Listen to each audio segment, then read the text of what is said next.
जय हिंद दोस्तों, स्वागत है आप सभी का आपके अपने परिवार द लॉजिकल साइंस में। मैं हूं आलोक सिंह आतिश और आज के इस वीडियो सेशन में हम लोग बात करने वाले हैं group D science practice set की। जी हाँ दोस्तों, आज के इस सेशन में हम लोग टोटल 25 क्वेश्चन करेंगे जो कि आपका साइंस से संबंधित होगा। और आपकी जानकारी के लिए बताना चाहूँगा कि आज के इस सेशन का जो क्वेश्चन नंबर होगा वो थोड़ा सा उल्टा हो गया है। तो आज के इस सेट में हम लोग क्वेश्चन नंबर 25 से 50 तक के क्वेश्चन को सॉल्व करेंगे। तो आप लोग परेशान मत होना कि सर क्वेश्चन नंबर तो 1 से स्टार्ट होना चाहिए, आपने 25 से स्टार्ट करा है। क्योंकि ये हमारा पुराना वीडियो है और ऐसा इसीलिए कि आज लाइट कटी हुई है, जिसके चलते आपका कोई भी न्यू क्लास रिकॉर्ड नहीं हो पाया था। ऐसे रूटीन वाइज आज आपका यूथ पब्लिकेशन का चैप्टर वाइज डिस्कशन में सेशन होना था। लाइट कट हो जाने की वजह से यूथ वाला पोर्शन रिकॉर्ड नहीं हो पाया है। मैंने सोचा कि आपकी कंटिन्यूटी और रेगुलरिटी बनी रहे और आपका पढ़ाई किसी भी दिन मिस ना हो। आप में से बहुत सारे मित्र सोचने लगे होंगे कि गुरुजी अगर इसी तरह से लाइट का समस्या बना रहा तो फिर हम लोग का तो सिलेबस धरा का धरा रह जाएगा। तो भाई मेरे, आप सबों को परेशान नहीं होना है। आज से कल तक हमारे स्टूडियो में इन्वर्टर लग जाएगा, लाइट की कोई समस्या नहीं रहेगी और आपकी जो क्लासेज है वो प्रॉपर टाइम पे आपको मिल पाएगी। बहरहाल आज आप सभी इस क्लासेस से अपना रिवीजन जारी रखिए और अपना जो पढ़ाई है उसको कंटिन्यू रखिए। और चलते हैं पहले क्वेश्चन की तरफ। तो आपका जो पहला क्वेश्चन 25 नंबर है वो क्या कह रहा है कि 100 केजी द्रव्यमान वाली एक वस्तु 6 सेकंड में 5 मीटर पर सेकंड से 17 मीटर पर सेकंड के वेग से एक समान रूप से त्वरित किया जाता है। क्या कहा जा रहा है क्वेश्चन में कि कोई वस्तु है जिसका द्रव्यमान 100 केजी है और वो 6 सेकंड में 5 मीटर पर सेकंड से 17 मीटर पर सेकंड के वेग से एक समान रूप से त्वरित किया जाता है। तो पूछा जा रहा है कि वस्तु पर लगाए गए बल का परिणाम डैश है। जी हाँ, क्वेश्चन बहुत ही इजी है। थोड़ा सा आप समझिए कि आपका कोई वस्तु है जिसका द्रव्यमान कितना दिया हुआ है सर, 100 केजी दिया हुआ है। अब इसके वेग में परिवर्तन कैसे हो रहा है सर, तो पहले v1 कितना है आपका 5 मीटर पर सेकेंड और फिर v2 कितना हो जा रहा है सर 17 मीटर पर सेकेंड। और ये जो परिवर्तन हो रहा है v1 से v2 हो रहा है वो कितने समय में हो रहा है सर, 6 सेकेंड में हो रहा है। कितने समय में सर, 6 सेकंड में। आपसे पूछा जा रहा है तो इस पर लगाया हुआ बल कितना है सर, यानी कि आपको F निकालना है। मेरे मित्र, आप सबों को पता है कि सर F के लिए बल निकालने के लिए फॉर्मूला क्या होता है, तो सर ma होता है, यानी कि वस्तु का द्रव्यमान और उसका जो त्वरण होता है दोनों को गुना कर देते हैं तो उस वस्तु पर लगा हुआ बल हमको मालूम चल जाता है। मेरे भाई, आप सभी कहेंगे कि सर हमारे क्वेश्चन में वस्तु का द्रव्यमान तो दिया हुआ है लेकिन त्वरण नहीं दिया हुआ है। तो कोई बात नहीं है, त्वरण हम लोग निकाल लेंगे। कैसे निकालेंगे, तो देखिए कि 100 केजी द्रव्यमान वाली एक वस्तु 6 सेकंड में 5 मीटर पर सेकंड से 17 मीटर पर सेकंड के वेग से एक समान रूप से त्वरित किया जाता है। मतलब क्या कि वस्तु का पहला वेग क्या है सर, 5 मीटर पर सेकंड, और जब उस पर बल लगाया जा रहा है तो बल लगाने के बाद उसका जो दूसरा वेग हो जा रहा है वो कितना हो जा रहा है सर, 17 मीटर पर सेकंड। और ये चेंजिंग कितना देर में हो रहा है, आप कहेंगे सर 6 सेकंड में हो रहा है। तो मेरे भाई ये बताओ कि इस दौरान इसका त्वरण क्या होगा, तो आप कहेंगे सर A इक्वल टू हो जाएगा v2 माइनस v1 बटा t का है। तो भाई पढ़ता है कि नहीं पढ़ता है, A equal to v minus u by T, मतलब क्या, अंतिम वेग माइनस प्रारंभिक वेग बटा समय। वेग में परिवर्तन की दर को क्या कहते हैं, त्वरण।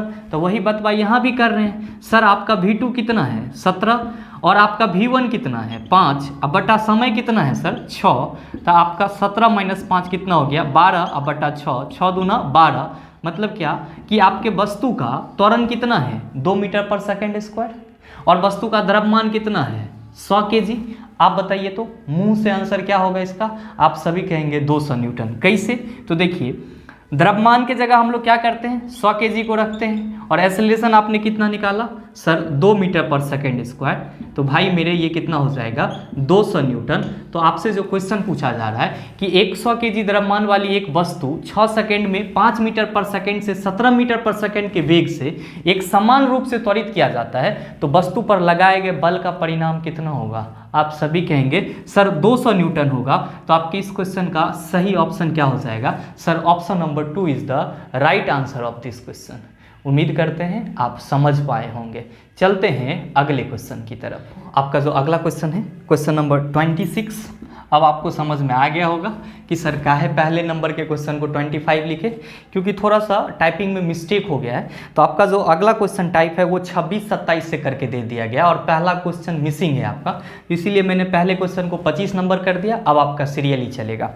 आपका जो 26 नंबर का क्वेश्चन है, क्या कहा जा रहा है आपसे कि यौन प्रजनन में अभिभावक का योगदान डैश होता है। आपके ऑप्शन में है उसके वंशाणु जीन का 3/4 भाग, उसके वंशाणु जीन का आधा भाग, उसके वंशाणु जीन का 1/4 भाग, उसके सभी वंशाणु जीन का। क्या होगा इसका आंसर?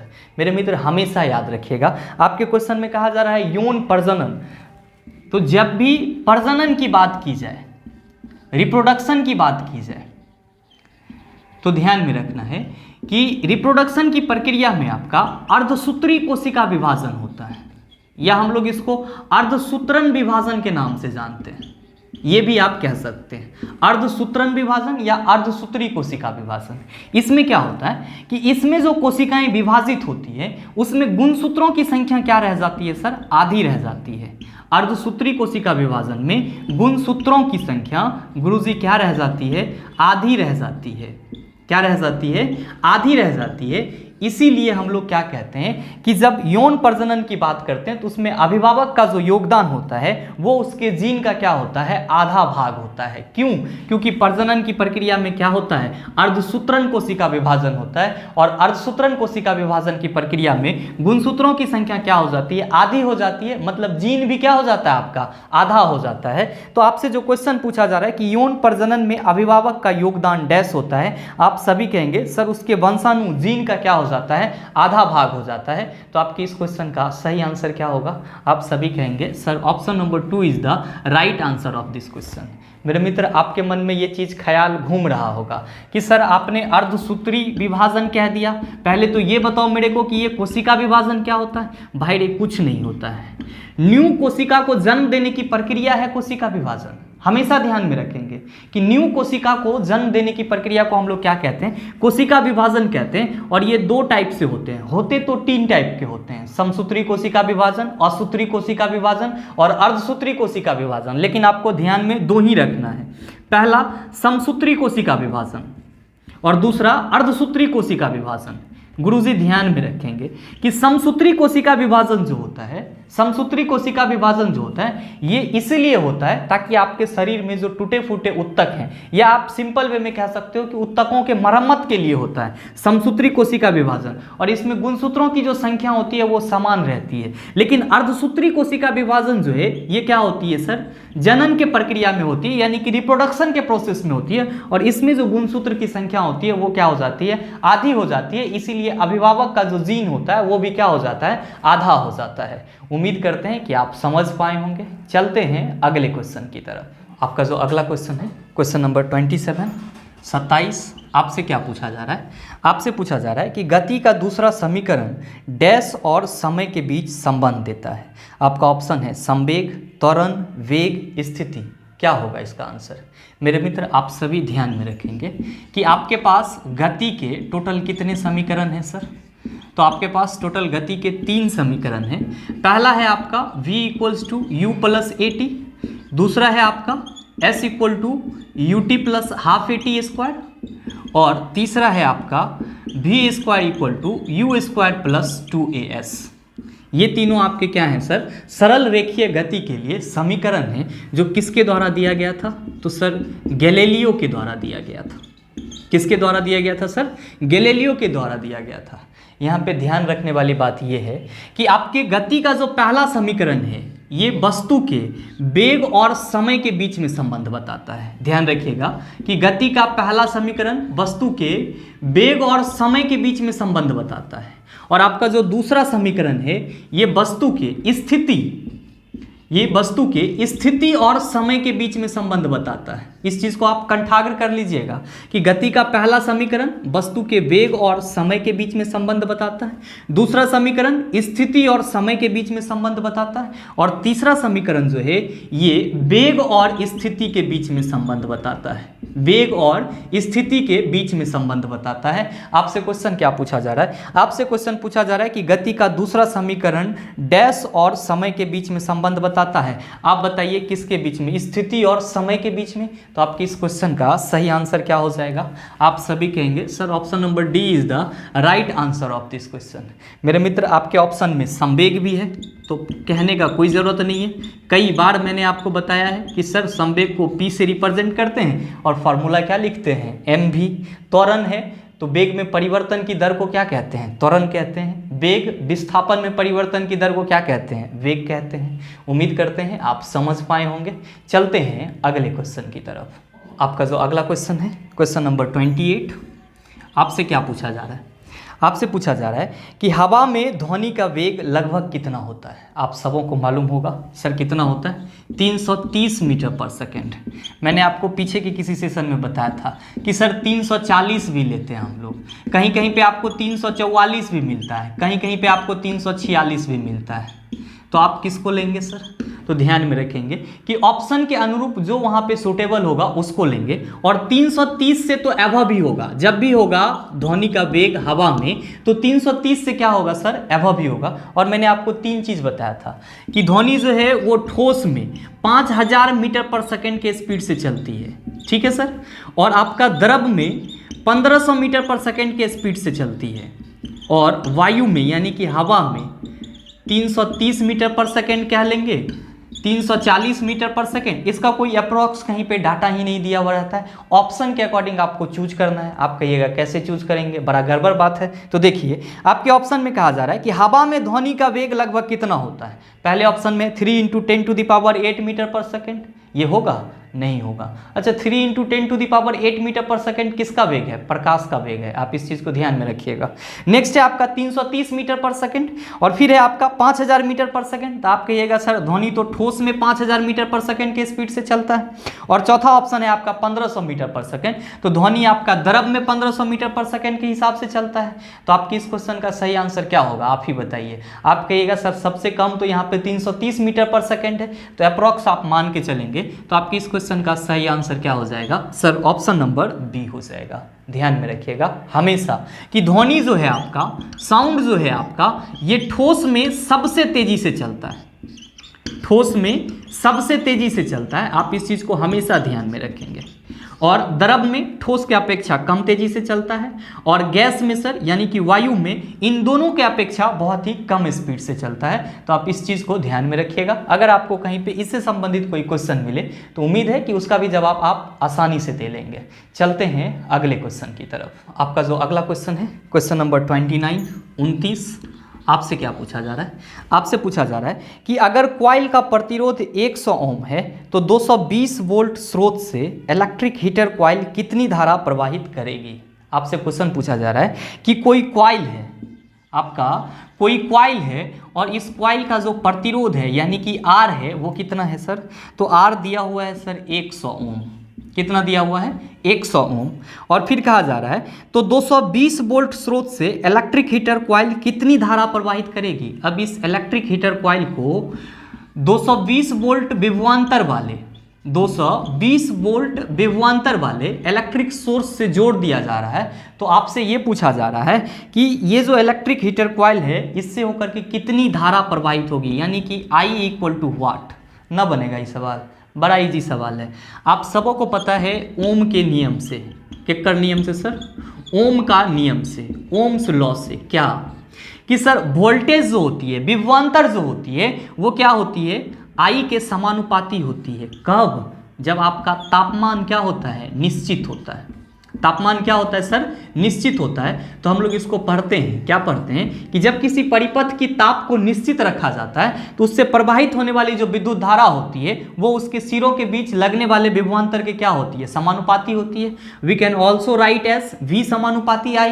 जब हम यहाँ से ये प्रोपोर्शन हटाते हैं, इस समानुपाती चिन्ह को हटाते हैं, तो हम लोग कहते हैं सर V = IR।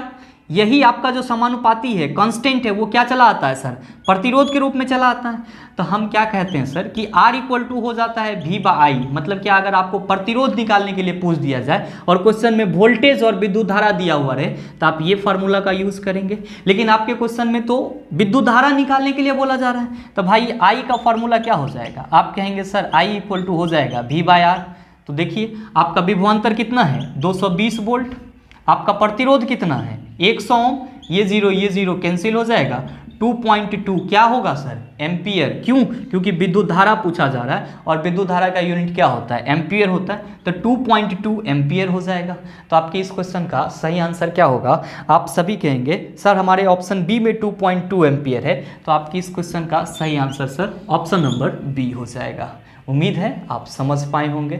चलते हैं अगले क्वेश्चन की तरफ। आपका जो अगला क्वेश्चन है क्वेश्चन नंबर 30 यानी कि 30, आपसे क्या पूछा जा रहा है, आपसे पूछा जा रहा है कि विद्युत धारा का सूत्र I equal to dash by समय होता है। मेरे मित्र आप सबों को पता है क्या कि सर I इक्वल टू क्या होता है, फार्मूला Q/T होता है। मतलब क्या कि विद्युत धारा इक्वल टू फार्मूला क्या होता है सर, आवेश बटा समय होता है। क्या होता है, आवेश बटा समय। तो आपके खाली जगह में क्या भराएगा सर, आवेश भराएगा। तो आपकी इस क्वेश्चन का सही आंसर क्या हो जाएगा, आप सभी कहेंगे sir option number A is the right answer of this question. मेरे मित्र ध्यान में रखेंगे कि आप इसी फार्मूला से आवेश भी निकाल सकते हैं। कैसे, तो आप कह रहे हैं I इक्वल टू Q/T होता है, तो आप ये भी तो कह सकते हैं sir Q equals to IT होता है। मतलब क्या हुआ कि आवेश इक्वल टू क्या हो जाएगा सर, आवेश इक्वल टू विद्युत धारा इंटू समय हो जाएगा। तो आप इस फॉर्मूला को भी ध्यान में रखिएगा। आप कहेंगे कि सर हमारे ऑप्शन में शक्ति दिया हुआ है, पावर दिया हुआ है। अभी पावर का फॉर्मूला क्या होता है, तो W/T होता है, यानी कि कार्य बटा समय क्या कहलाता है, शक्ति कहलाता है। या इसी को हम लोग हिंदी में डिफाइन कैसे करते हैं, कार्य करने की दर को क्या कहते हैं, शक्ति कहते हैं। आपके ऑप्शन में प्रतिरोध भी है, तो अभी जस्ट आपने देखा है कि सर प्रतिरोध का फॉर्मूला क्या होता है, तो आप कहते हैं सर R इक्वल टू होता है V/I। R इक्वल टू क्या होता है, V/I। आपके ऑप्शन में है सर वोल्ट, तो सर वोल्ट किसका यूनिट होता है, तो गुरुजी विभवांतर का, पोटेंशियल डिफरेंस का। अच्छा, विभवांतर का फॉर्मूला W/Q होता है। मतलब क्या कि कार्य बटा आवेश क्या कहलाता है, विभवांतर कहलाता है। उम्मीद करते हैं आप समझ पाए होंगे। चलते हैं अगले क्वेश्चन की तरफ। आपका जो अगला क्वेश्चन है क्वेश्चन नंबर 31, आपसे क्या पूछा जा रहा है, बड़ा ही आसान सा सवाल। आपसे पूछा जा रहा है कि CaOH के अणु में कितने परमाणु मौजूद हैं। मेरे मित्र आपसे पूछा जा रहा है कि CaOH में कितने परमाणु मौजूद हैं। इसको हम लोग पढ़ते क्या हैं सर, कैल्शियम हाइड्रोक्साइड पढ़ते हैं। और आपसे पूछा जा रहा है कि इसमें टोटल परमाणु कितना है, टोटल परमाणु कितना है, ये चीज़ आपको बताना है। तो देखिए यहाँ पे कैल्शियम के एक परमाणु है, कैल्शियम के कितने परमाणु हैं, एक परमाणु है। यहाँ पे OH का होल 2 है। मतलब क्या हुआ कि सर ऑक्सीजन भी आपका 2 है और हाइड्रोजन भी कितना है, 2 है। OH का होल 2 का मतलब ऑक्सीजन भी 2 और हाइड्रोजन भी 2। तो आप देखिए कि कैल्शियम के एक परमाणु, ऑक्सीजन के 2 परमाणु, हाइड्रोजन के 2 परमाणु, तो टोटल आप जोड़ेंगे तो टोटल परमाणु कितना हो जाएगा सर, 5 हो जाएगा। तो आपकी इस क्वेश्चन का सही आंसर क्या होगा, आप सभी कहेंगे sir option number C is the right answer of this question. उम्मीद करते हैं आप समझ पाए होंगे। चलते हैं अगले क्वेश्चन की तरफ। आपका जो अगला क्वेश्चन है क्वेश्चन नंबर 32, आपसे क्या पूछा जा रहा है, आपसे पूछा जा रहा है कि परबल अम्ल और परबल क्षार के लवणों का pH मान डैश होता है। जी हाँ, आपसे पूछा जा रहा है कि प्रबल अम्ल यानी कि स्ट्रॉन्ग एसिड और परबल क्षार यानी कि स्ट्रॉन्ग बेस, इन दोनों से जो सॉल्ट बनता है, इन दोनों से जो लवण बनता है, तो उस लवण का pH वैल्यू क्या होता है, ये चीज़ आपको बताना है। मेरे मित्र हमेशा ध्यान में रखेंगे कि जब भी आपका स्ट्रॉन्ग एसिड और स्ट्रॉन्ग बेस एक दूसरे से अभिक्रिया करके लवण बनाता है, तब जो उसकी pH वैल्यू होती है वो कितनी होती है, तो सर 7 होती है। pH वैल्यू कितनी होती है, 7। क्यों, क्योंकि परबल अम्ल और परबल क्षार से जो आपका लवण बनता है वो न्यूट्रल लवण होता है, यानी कि उदासीन लवण होता है। और जितने भी उदासीन चीज़ होते हैं उसका pH वैल्यू कितना होता है, 7 होता है। अब आपके मन में ये चीज चल रहा होगा कि क्या लवण भी एसिडिक और बेसिक होता है? ऑब्वियसली मेरे मित्र, आपका सॉल्ट भी एसिडिक और बेसिक होता है। ध्यान रखिएगा कि जब आपका परवल अम्ल यानी कि स्ट्रॉन्ग एसिड और दुर्बल क्षार के बीच में अभिक्रिया हो रहा होगा, जब परवल अम्ल यानी कि स्ट्रॉन्ग एसिड और वीक बेस के बीच में क्या हो रहा होगा सर? अभिक्रिया हो रहा होगा, तब जो आपका लवण बनेगा वो किस नेचर का होगा? तो सर अम्लीय प्रकृति का होगा। किस प्रकृति का होगा सर? अम्लीय प्रकृति का होगा। क्यों सर? क्योंकि यहाँ पे आप किसका यूज कर रहे हैं सर? स्ट्रॉन्ग एसिड का यूज कर रहे हैं। ध्यान में रखेंगे, जब आपका सॉल्ट अम्लीय प्रकृति का होगा तो इसका पीएच वैल्यू क्या होगा गुरुजी? इसका पीएच वैल्यू 7 से कम होगा। 7 से क्या होगा? कम होगा। ध्यान में रखेंगे कि जब आपका कमजोर अम्ल हो यानी कि दुर्बल अम्ल हो और आपका परवल क्या हो? भस्म हो। दुर्बल अम्ल हो और परवल क्या हो? भस्म हो, तब जो आपका लवण बनेगा वो किस नेचर का होगा सर? तो भस्मिक नेचर का होगा, यानी कि बेसिक प्रकृति का होगा। और इसका जो पीएच वैल्यू होगा सर, यानी कि इसका जो पीएच मान होगा वो क्या होगा सर? 7 से ज़्यादा होगा। क्या होगा? 7 से ज़्यादा होगा। तो आप इस चीज़ को भी ध्यान में रखिएगा कि परवल अम्ल और परवल क्षार के बीच में अभिक्रिया होकर के जो लवण बनेगा वो उदासीन लवण होगा और पीएच वैल्यू कितना होगा? 7 होगा। परवल अम्ल और दुर्बल क्षार के बीच में अभिक्रिया होकर के जो लवण बनेगा वो अम्लीय प्रकृति का लवण होगा और उसका पीएच वैल्यू 7 से कम होगा। दुर्बल अम्ल और परवल भस्म के बीच में अभिक्रिया होकर के जो लवण बनेगा वो कैसा होगा सर? तो भस्मिक प्रकृति का होगा। और जो बेसिक सॉल्ट होंगे उसका पीएच वैल्यू क्या होगा? 7 से ज़्यादा होगा। आपसे क्या क्वेश्चन पूछा जा रहा है कि परवल अम्ल और परवल क्षार के लवणों का पीएच मान होता है, आप सभी कहेंगे 7 होता है। तो आपके इस क्वेश्चन का सही आंसर क्या हो जाएगा सर? ऑप्शन नंबर बी हो जाएगा। उम्मीद करते हैं आप समझ पाए होंगे। चलते हैं अगले क्वेश्चन की तरफ। आपका जो अगला क्वेश्चन है क्वेश्चन नंबर 33, बड़ा ही आसान सा सवाल। क्या पूछा जा रहा है आपसे? आपसे पूछा जा रहा है कि मार्स गैस के प्रमुख घटक क्या है? आप सभी कहेंगे कि सर मार्स गैस का प्रमुख घटक कौन होता है सर? यानी कि प्रमुख एलिमेंट कौन होता है? आप सभी कहेंगे सर मीथेन होता है। मीथेन का फॉर्मूला क्या होता है सर? CH4 होता है। ध्यान में रखेंगे, इसको मार्स गैस इसलिए बोला जाता है, मीथेन को मार्स गैस इसलिए बोला जाता है क्योंकि ये आपका दलदली जगह पे रहता है। दलदली जगह पे, जैसे कि आपका धान का खेत वगैरह हो गया, तो इन सब जगहों से आपको कौन सी गैस निकलती है सर? मार्स गैस निकलती है, जिसका मुख्य घटक क्या होता है? मीथेन होता है। तो आपसे जो क्वेश्चन पूछा जा रहा है कि मार्स गैस के प्रमुख घटक क्या हैं, तो आप क्या कहेंगे सर? मीथेन है। तो आपके इस क्वेश्चन का सही आंसर क्या हो जाएगा? ऑप्शन नंबर ए हो जाएगा। उम्मीद करते हैं आप समझ पाए होंगे। चलते हैं अगले क्वेश्चन की तरफ। आपका जो अगला क्वेश्चन है क्वेश्चन नंबर 34, आपसे क्या पूछा जा रहा है? आपसे पूछा जा रहा है कि निम्नलिखित में से कौन सा एक गंधीय सूचक है? ध्यान दीजिए, इस टाइप का क्वेश्चन आपको पीछे के किसी सेशन में भी मिला था, वहाँ पे भी था कि निम्नलिखित में से कौन सा एक गंधीय सूचक है। तो मैंने आपको बताया था कि वनीला क्या है आपका गंधीय सूचक है, उस ऑप्शन में वनीला था। और यहाँ पे आपके ऑप्शन में क्या दिया हुआ है सर? गुलाब, साबुन, लौंग, हल्दी क्या होगा यहाँ पे? गंधीय सूचक। तो आप सभी कहेंगे सर लौंग मेरा क्या है? गंधीय सूचक है। तो आपके इस क्वेश्चन का सही आंसर क्या हो जाएगा? आप सभी कहेंगे sir option number 3 is the right answer of this question. चलते हैं अगले क्वेश्चन की तरफ। आपका जो अगला क्वेश्चन है क्वेश्चन नंबर 35, बड़ा ही आसान सा सवाल। आपसे क्या पूछा जा रहा है? आपसे पूछा जा रहा है कि इनमें से कौन सा पुरुषों में पाया जाता है? Y गुणसूत्र, 2X गुणसूत्र, X गुणसूत्र, XX गुणसूत्र। कौन सा गुणसूत्र पुरुष में पाया जाता है? तो ध्यान में रखेंगे कि पुरुष में सर X और Y दोनों गुणसूत्र पाया जाता है, जबकि महिला में सिर्फ X और X गुणसूत्र पाए जाते हैं। ध्यान में आपको ये भी रखना है कि जब X और X गुणसूत्र डिफ्यूज करता है तब संतान के रूप में क्या आता है सर? लड़की आता है। और अगर X और Y डिफ्यूज करता है तब संतान के रूप में क्या होता है सर? लड़का होता है। तो आप इस चीज़ को हमेशा ध्यान में रखेंगे कि XX गुणसूत्र से क्या होता है? लड़की, और XY गुणसूत्र से सर आपका लड़का। मनुष्य में कितने गुणसूत्र पाए जाते हैं? तो आप कहेंगे 46। कितने जोड़ी पाए जाते हैं? तो सर 23 जोड़ी पाए जाते हैं। आप इस चीज़ को भी ध्यान में रखेंगे। और ये तो हमेशा ध्यान में रखेंगे कि पुरुष में यानी कि मेल में X और Y दोनों गुणसूत्र पाए जाते हैं, जबकि लेडीज में X और X ही गुणसूत्र पाए जाते हैं। तो आपके इस क्वेश्चन का सही आंसर क्या हो जाएगा? आप सभी कहेंगे sir option number 1 is the right answer of this question. क्यों? क्योंकि आपसे पूछा जा रहा है कि इनमें से कौन सा पुरुषों में पाया जाता है। तो Y गुणसूत्र तो आपका पुरुष में पाया जाता है, 2X गुणसूत्र महिला में पाया जाएगा, X गुणसूत्र कोई अर्थ ही नहीं निकलता है, XX गुणसूत्र ये भी आपके लेडीज में ही पाया जाएगा। तो उम्मीद करते हैं आप समझ पाए होंगे। चलते हैं अगले क्वेश्चन की तरफ। आपका जो अगला क्वेश्चन है क्वेश्चन नंबर 36। आपसे क्या पूछा जा रहा है?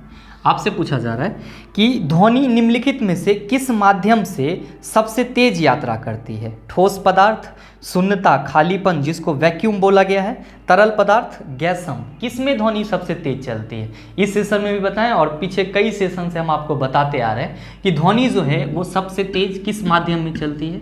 ध्वनि सबसे तेज किस माध्यम में चलती है सर जी? तो सर ठोस माध्यम में चलती है। किस माध्यम में चलती है? ठोस माध्यम में। तो आपसे जो क्वेश्चन पूछा जा रहा है कि ध्वनि निम्नलिखित में से किस माध्यम में सबसे तेज यात्रा करती है, तो आप कहेंगे sir option number 1 is the right answer of this question. मेरे मित्र ध्यान में रखिएगा कि आपके ऑप्शन में वैक्यूम दिया हुआ है, तो क्या आपका जो साउंड है वो वैक्यूम में चलेगा? बिल्कुल भी नहीं चलेगा। साउंड कभी भी निर्वात में गमन नहीं करता है। ध्वनि कभी भी निर्वात में गमन नहीं करता है। क्यों नहीं करता है? क्योंकि सर ध्वनि जो है वो एक अनुदैर्घ्य तरंग है। ध्वनि आपका क्या है? एक अनुदैर्घ्य तरंग है। और जितने भी अनुदैर्घ्य तरंग होते हैं उन सबको संचरण के लिए यानी कि एक जगह से दूसरे जगह जाने के लिए किसकी जरूरत होती है? तो सर माध्यम की जरूरत होती है। और माध्यम आपके पास कौन कौन से हैं? तो सर 3, ठोस, द्रव और गैस। तो आप इस चीज़ को कंठाग्र करके रखेंगे कि ध्वनि को एक जगह से दूसरी जगह जाने के लिए हमेशा किसकी जरूरत पड़ेगी? सर माध्यम की जरूरत पड़ेगी। चलते हैं अगले क्वेश्चन की तरफ। आपका जो अगला क्वेश्चन है क्वेश्चन नंबर 37। आपसे क्या पूछा जा रहा है? आपसे पूछा जा रहा है कि कार्य होता है यदि डैश है। कार्य कब होगा? कार्य कब होगा? तो आप सभी कहते हैं सर क्या कि ऊर्जा को आप कैसे डिफाइन करते हैं? तो आप कहते हैं कि कार्य करने की क्षमता को आप लोग क्या कहते हैं गुरुजी? ऊर्जा कहते हैं। कार्य करने की क्षमता को क्या कहते हैं सर? ऊर्जा कहते हैं। तो भाई मेरे आपके शरीर में ऊर्जा रहेगा तभी ना आप कार्य करोगे, बगैर ऊर्जा के तो आप कार्य नहीं करोगे। ध्यान दीजिएगा, आपके मन में सवाल चल रहा होगा कि तब शक्ति किसको बोलते हैं? तब भाई बात कार्य करने की दर, कार्य बटा समय को हम लोग शक्ति कहते हैं। और ऊर्जा जो है वो कार्य करने की क्षमता को रिप्रेजेंट करती है।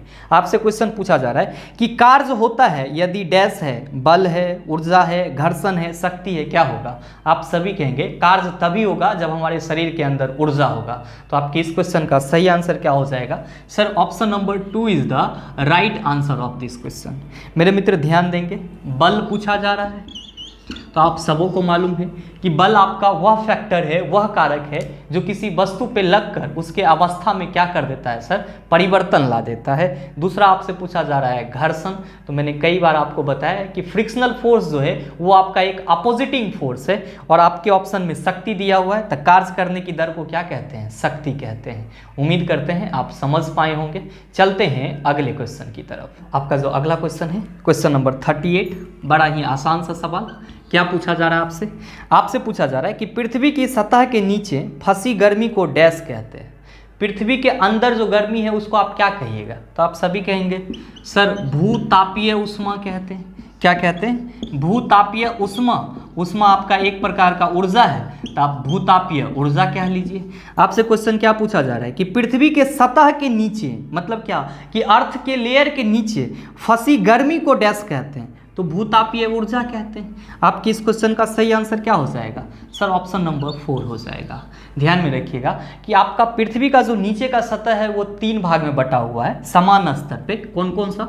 तो सर हम लोग कहते हैं क्रस्ट, मेंटल और कोर, ये 3 भाग होते हैं पृथ्वी के। सबसे ऊपर वाले को क्रस्ट, मध्य वाले को मेंटल और सबसे नीचे वाले को क्या बोला जाता है, कोर बोला जाता है। सर आपके ऑप्शन में है ज्वारीय टाइडल ऊर्जा, तो ज्वार भाटा के चलते जो ऊर्जा उत्पन्न होती है उसको हम लोग ज्वारीय या टाइडल एनर्जी कहते हैं। परमाणु के विखंडन या फिर संलयन से जो एनर्जी रिलीज होती है उसको हम लोग परमाणु ऊर्जा कहते हैं। और फॉसिल्स फ्यूल्स यानी कि जीवाश्म ईंधन से जो ऊर्जा आप लोगों को मिलती है उसको आप लोग जीवाश्म ऊर्जा कहते हैं। क्वेश्चन नंबर 39 क्या पूछा जा रहा है आपसे? आपसे पूछा जा रहा है कि किसी वस्तु के मुक्त रूप से गिरने के दौरान निम्नलिखित में से कौन सा ऊर्जा इसके रास्ते में किसी एक बिंदु पर बढ़ जाती है। आपका ऑप्शन दिया हुआ है स्थितिज ऊर्जा, गतिज ऊर्जा, रासायनिक ऊर्जा, यांत्रिक ऊर्जा। क्या होगा इसका आंसर? मेरे मित्र आपसे कहा जा रहा है कि जब कोई वस्तु को मुक्त रूप से गिराया जा रहा है, किसी वस्तु को ऊपर से मुक्त रूप से गिराया जा रहा है तो किसी एक बिंदु पर इसकी कौन सी ऊर्जा बढ़ जाएगी। तो ध्यान रखना कि जब ये वस्तु ऊपर से नीचे गिरेगा तो सर आप कहेंगे कि इसमें गति होगा। इसमें क्या होगा? गति होगा। अब आपसे पूछा जा रहा है कि किसी बिंदु पर इसकी कौन सी ऊर्जा बढ़ जाएगी। तो भाई ऊपर से ये नीचे गिर रहा है तो इसमें गति है, तो किसी बिंदु पर अगर बढ़ेगा तो कौन सी ऊर्जा बढ़ेगा? आप सभी कहेंगे सर गतिज ऊर्जा बढ़ेगा। कौन सी ऊर्जा बढ़ेगा सर? गतिज ऊर्जा बढ़ेगा। तो आपके इस क्वेश्चन का सही आंसर क्या हो जाएगा? आप सभी कहेंगे sir option number 2 is the right answer of this question. मेरे मित्र ध्यान में रखेंगे कि गतिज ऊर्जा का फॉर्मूला क्या होता है? हाफ mv² होता है। आपके ऑप्शन में स्थितिज ऊर्जा भी है, तो सर स्थितिज ऊर्जा का फॉर्मूला क्या होता है? तो स्थितिज ऊर्जा का फॉर्मूला mgh होता है, जहाँ पे m क्या है? वस्तु का द्रव्यमान है, g क्या है सर? पृथ्वी का गुरुत्वीय त्वरण है, और h क्या है सर? तो पृथ्वी तल से वस्तु की ऊंचाई है। ध्यान में रखेंगे कि आपके क्वेश्चन में मैकेनिकल एनर्जी भी दिया हुआ है, जिसको हम लोग हिंदी में क्या कहते हैं? यांत्रिक ऊर्जा कहते हैं। क्या कहते हैं? यांत्रिक ऊर्जा कहते हैं। और आपका जो मैकेनिकल एनर्जी होता है यानी कि यांत्रिक ऊर्जा होता है सर, वो क्या होता है? तो आपके काइनेटिक एनर्जी और पोटेंशियल एनर्जी दोनों का क्या होता है? योग होता है। ध्यान में रखिएगा कि ये रिलेशन आपको कुछ ऐसे भी मिल सकता है आपके एग्जाम में, हाफ mv² प्लस mgh के रूप में भी देखने को मिल सकता है। तो आपको घबराना नहीं है। क्यों? क्योंकि आप सबों को मालूम है कि हाफ mv² किसका फॉर्मूला होता है? तो सर काइनेटिक एनर्जी का। और mgh किसका फॉर्मूला होता है? तो सर स्थितिज ऊर्जा का। और गतिज ऊर्जा और स्थितिज ऊर्जा के योग को ही हम लोग क्या कहते हैं सर? यांत्रिक ऊर्जा कहते हैं। आपके क्वेश्चन में रासायनिक ऊर्जा भी है, केमिकल एनर्जी भी है। तो ध्यान में रखेंगे कि किसी केमिकल से जो एनर्जी रिलीज होती है, किसी केमिकल से जो एनर्जी रिलीज होती है सर, उसी को क्या बोलते हैं हम लोग? केमिकल एनर्जी बोलते हैं, यानी कि हिंदी में रासायनिक ऊर्जा बोलते हैं। एक चीज और ध्यान में रखिएगा कि गतिज ऊर्जा और वस्तु के संवेग में भी एक संबंध होता है। गतिज ऊर्जा और वस्तु के संवेग में भी एक संबंध होता है। वो क्या होता है? तो सर हम लोग कहते हैं कि Ke होता है p²/2m, यानी कि गतिज ऊर्जा इक्वल टू संवेग का स्क्वायर अब बटा मास का 2 गुना होता है। आप इस रिलेशन को भी ध्यान में रखिएगा, ये भी आपके लिए इंपॉर्टेंट है। उम्मीद करते हैं आप समझ पाए होंगे। चलते हैं अगले क्वेश्चन की तरफ। आपका जो अगला क्वेश्चन है क्वेश्चन नंबर 40, आपसे क्या पूछा जा रहा है? आपसे पूछा जा रहा है कि हीरा की निरपेक्ष अपवर्तनांक डैश है 2.32, 2.42, 2.23, 2.24। आप सबों को याद होगा क्या कि सर हीरा का निरपेक्ष अपवर्तनांक कितना होता है? निरपेक्ष अपवर्तनांक कितना होता है? तो सर 2.42 होता है। कितना होता है? 2.42। तो आपके इस क्वेश्चन का सही आंसर क्या हो जाएगा? आप सभी कहेंगे sir option number 2 is the right answer of this question.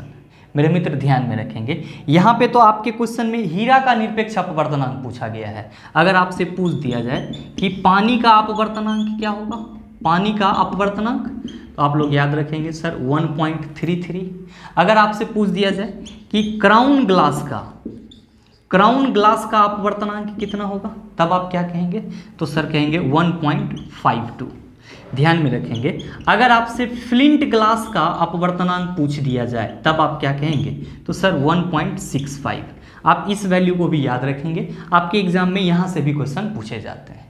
लेकिन आप सबों के मन में ये चीज़ खटक रहा होगा कि सर अपवर्तनांक हम लोग किसको बोलते हैं? तो ध्यान रखिएगा कि अपवर्तनांक को हम लोग इंग्लिश में रिफ्रैक्टिव इंडेक्स भी बोलते हैं। क्या बोलते हैं गुरुजी? Refractive index. और इसके लिए फॉर्मूला क्या लिखते हैं? तो सर इसके लिए फॉर्मूला लिखते हैं निर्वात में प्रकाश की चाल, निर्वात में प्रकाश की चाल बटा जिस माध्यम का अपवर्तनांक निकालने के लिए बोला जा रहा है उस माध्यम में प्रकाश की चाल। तो निर्वात में प्रकाश की चाल बटा माध्यम में प्रकाश की चाल, माध्यम में प्रकाश की चाल। सर इसी को हम लोग क्या बोलते हैं? रिफ्रैक्टिव इंडेक्स बोलते हैं, यानी कि अपवर्तनांक बोलते हैं। इसको आप ऐसे भी कह सकते हैं कि सर निर्वात में प्रकाश की चाल और माध्यम में प्रकाश की चाल के अनुपात को हम लोग क्या कहते हैं? अपवर्तनांक कहते हैं, रिफ्रैक्टिव इंडेक्स कहते हैं। उम्मीद करते हैं आप समझ पाए होंगे। चलते हैं अगले क्वेश्चन की तरफ। आपका जो अगला क्वेश्चन है, क्वेश्चन नंबर 41, आपसे क्या पूछा जा रहा है? आपसे पूछा जा रहा है कि इथेनॉल का सूत्र डैश है। आपके ऑप्शन में है CH5OH, C2H6OH, CH3, CH2OH2। आपके चौथे ऑप्शन में है C2H5OH। आपसे क्या पूछा जा रहा है कि सर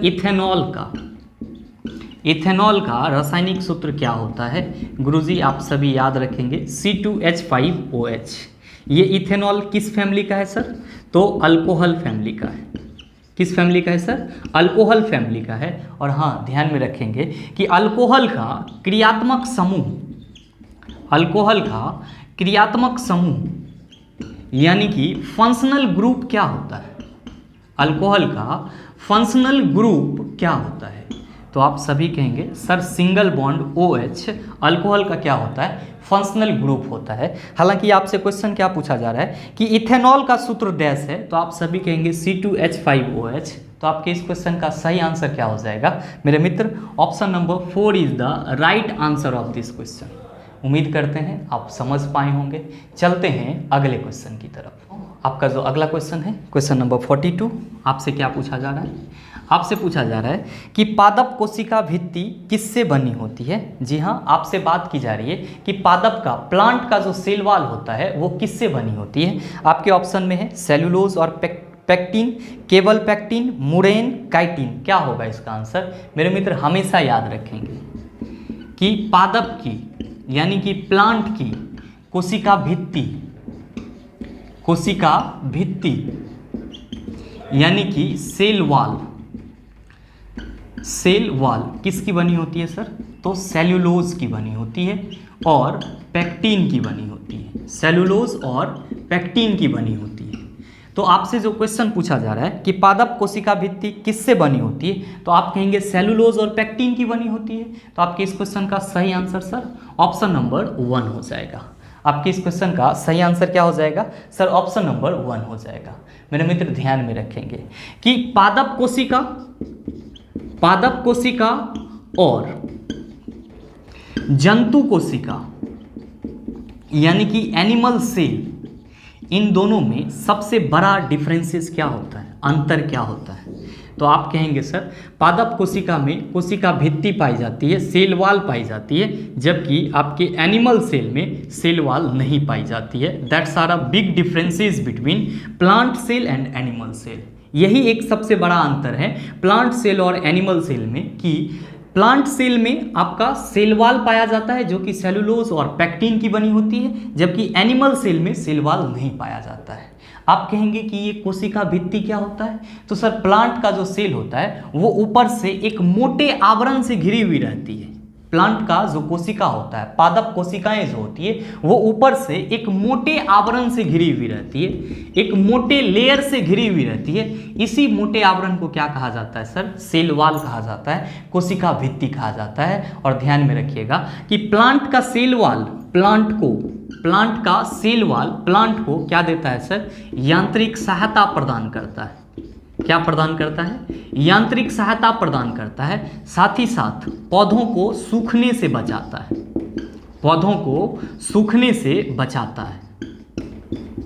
आप इस चीज को भी ध्यान में रखिएगा क्या कि प्लांट सेल की जो सेल वॉल होती है वो प्लांट को मैकेनिकल सपोर्ट देता है, साथ ही साथ प्लांट को सूखने से क्या करता है? बचाता है। उम्मीद करते हैं आप समझ पाए होंगे।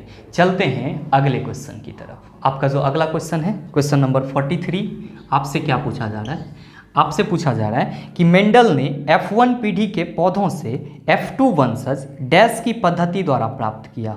आपका ऑप्शन है स्वपरागन, संकर परागन, वानस्पतिक जनक, अलैंगिक जनक। क्या होगा इसका आंसर? मेरे मित्र, क्वेश्चन का आंसर जानने से पहले आप ये समझिए कि ये मेंडल कौन थे। ये मेंडल कौन थे? तो सर इनका पूरा नाम जॉन ग्रेगर मेंडल है। क्या नाम है सर इसका पूरा नाम? John Gregor Mendel. और इन्होंने आधुनिक अनुवांशिकी की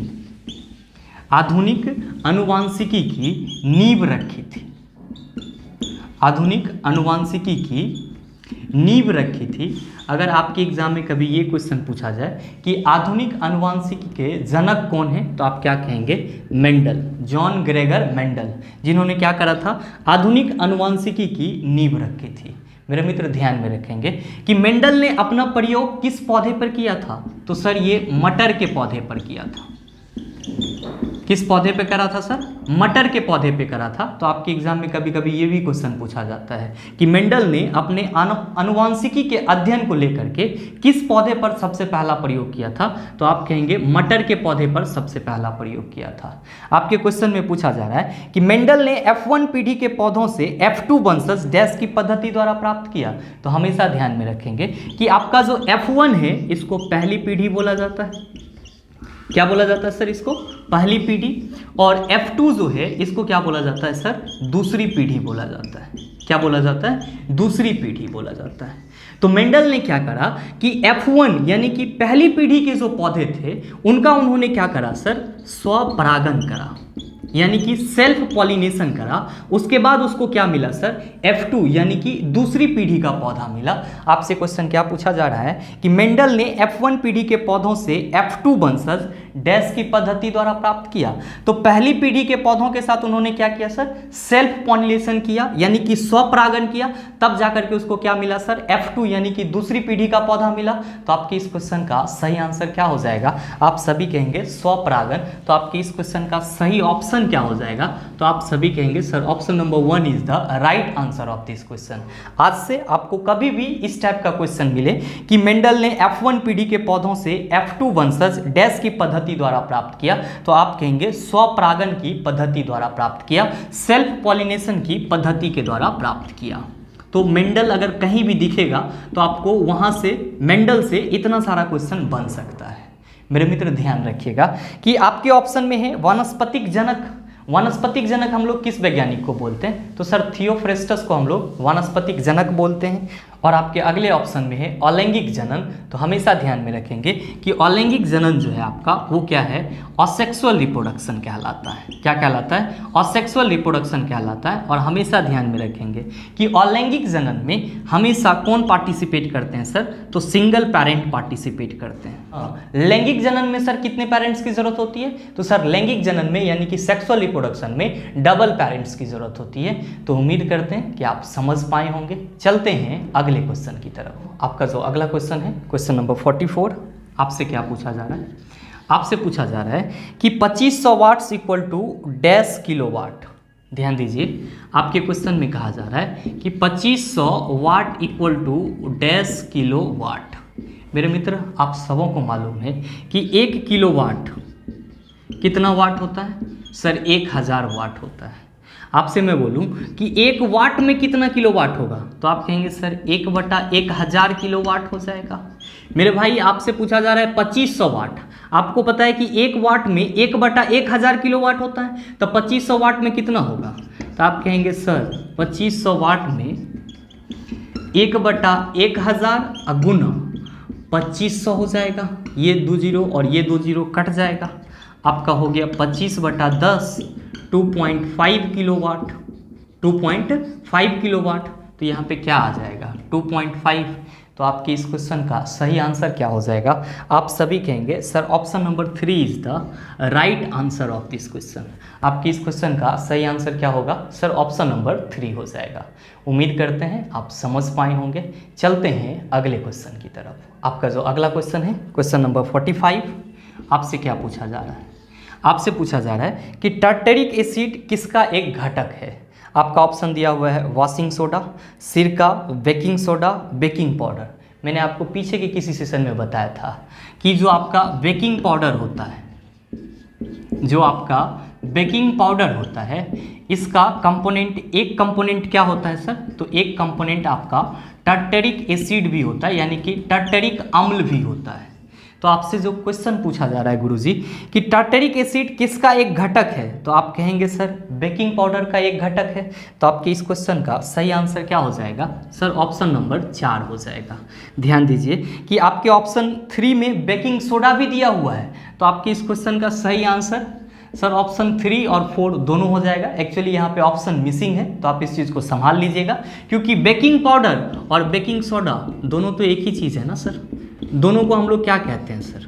खाने वाला सोडा ही कहते हैं। तो आप इस चीज़ को ध्यान में रखिएगा कि बेकिंग पाउडर को हम लोग क्या कहते हैं? खाने वाला सोडा भी कहते हैं। आप कहेंगे कि सर हमारे ऑप्शन में वॉशिंग सोडा है, धोवन सोडा है, तो इसका फार्मूला आप सबों को याद हो गया होगा। अब क्या होता है गुरुजी?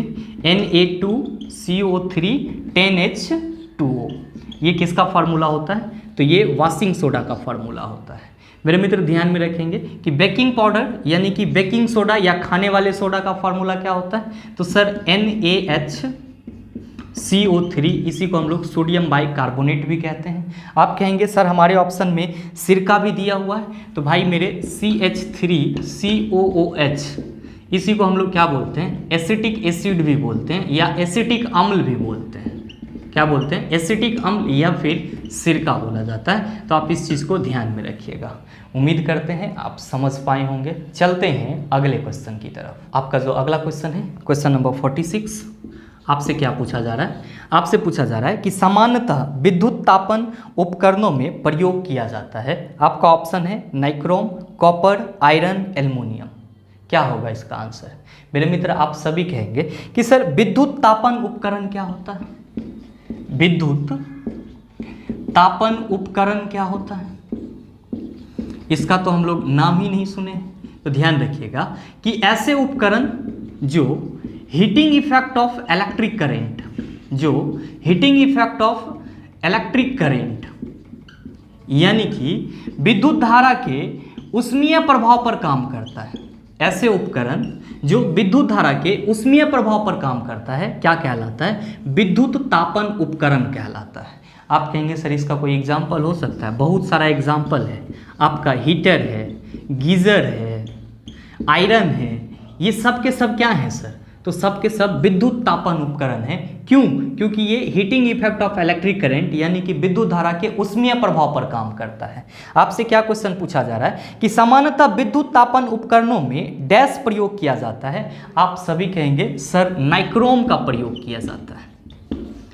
किसका प्रयोग किया जाता है? नाइक्रोम का। तो आपके इस क्वेश्चन का सही आंसर क्या हो जाएगा? आप कहेंगे sir option number 1 is the right answer of this question. मेरे मित्र ध्यान में रखेंगे कि नाइक्रोम जो है वो क्या है सर? तो सर ये निकेल और क्रोमियम, निकेल और क्रोमियम दोनों का क्या है सर?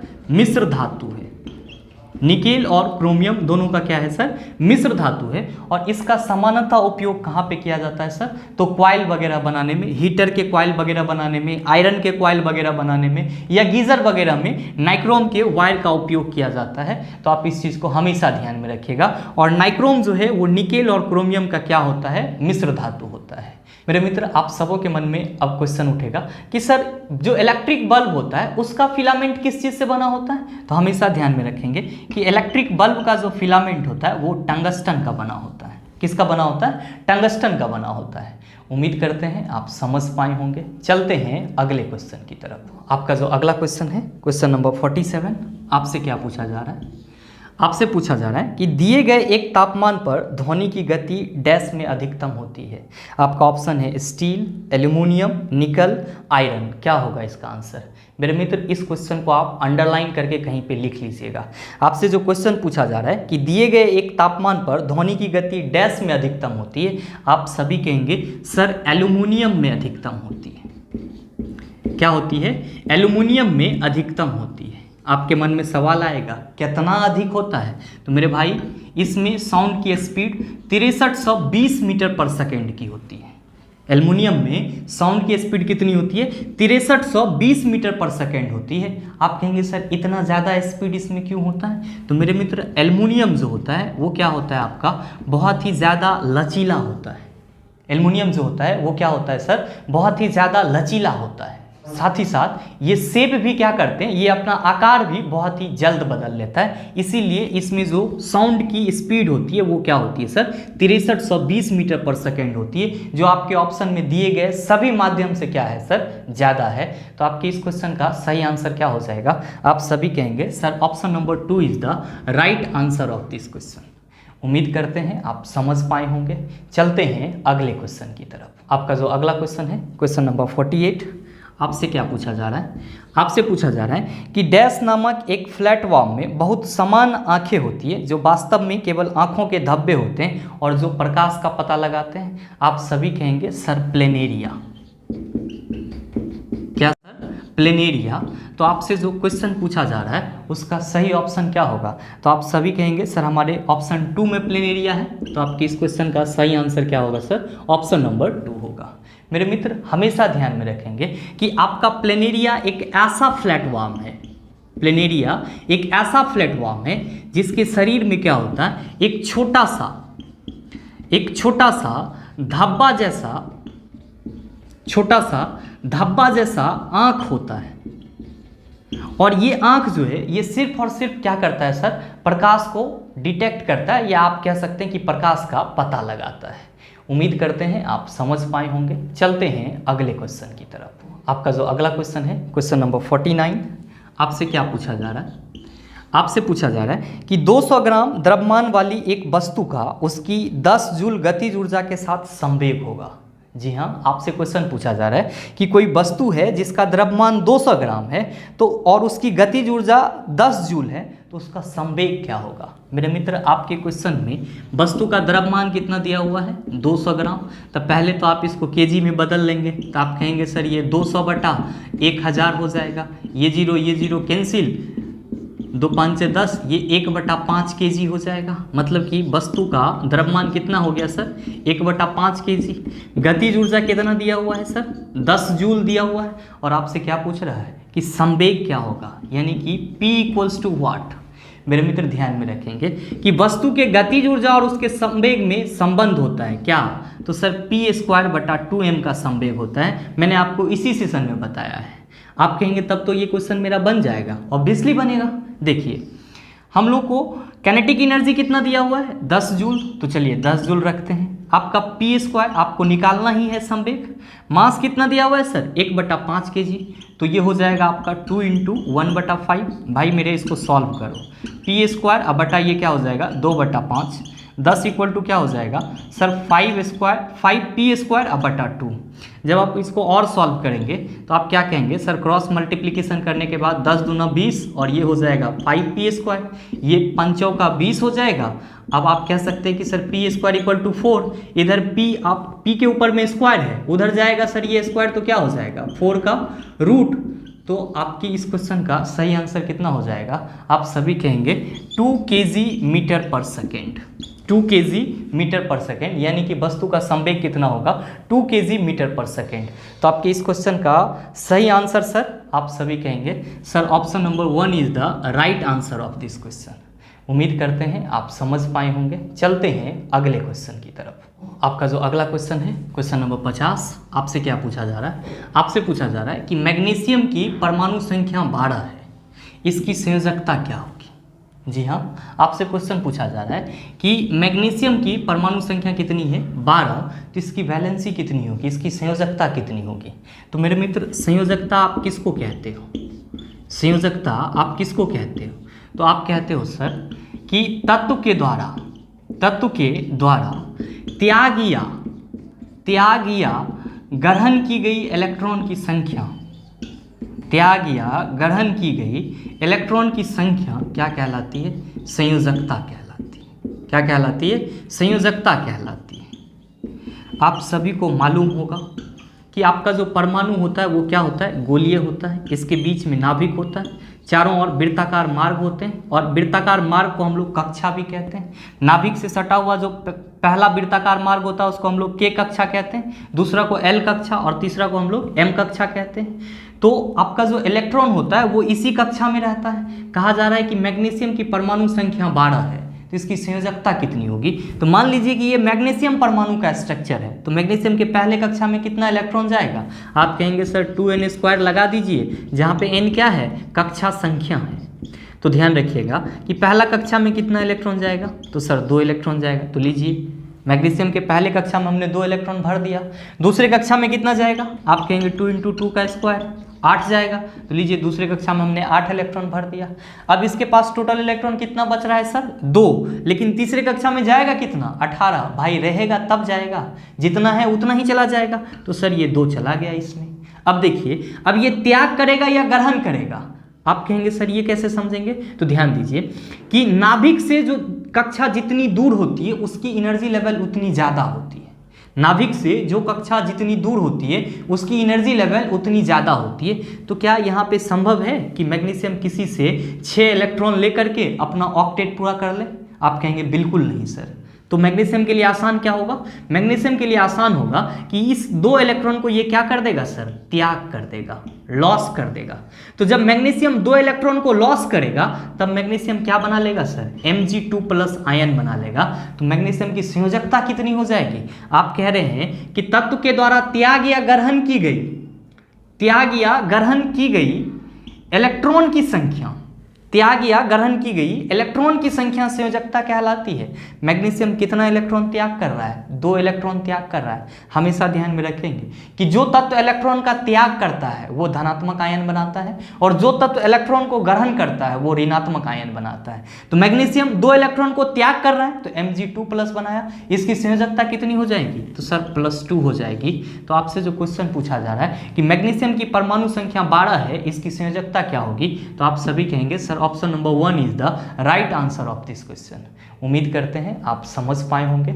उम्मीद ये भी करते हैं कि यहाँ तक के जितने भी क्वेश्चन हैं उन सबों को आप आसानी से समझ पाए होंगे। अब इससे संबंधित कोई भी सवाल कहीं भी आपको मिलेगा तो उसका जवाब आसानी से दे सकते हैं। मिलते हैं फिर अगले वीडियो सेशन में, तब तक के लिए best of luck. Thank you, have a nice day.